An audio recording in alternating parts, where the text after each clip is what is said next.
আমার জন্ম তো অসুর কুলে, শুধু আমার মার আমার বাবা কৃষ্ণ অনুরাগী ছিল বলে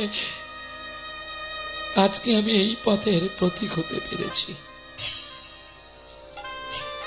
আমাকে চারজন ব্যক্তি শুধু ভালোবাসে। প্রথম হলো আমার মা, হয়তো বাহ্যিক জগতে আমাকে কষ্ট দেয় কিন্তু অন্তর আলালে গুমরে কাঁদে, সেটা আমার আমার আত্মা অনুভূতি চিত্তে জানে। দ্বিতীয় হলো আমার বাবা, তৃতীয় হলো আমার সঙ্গীত, আর চতুর্থ হলো ঈশ্বর।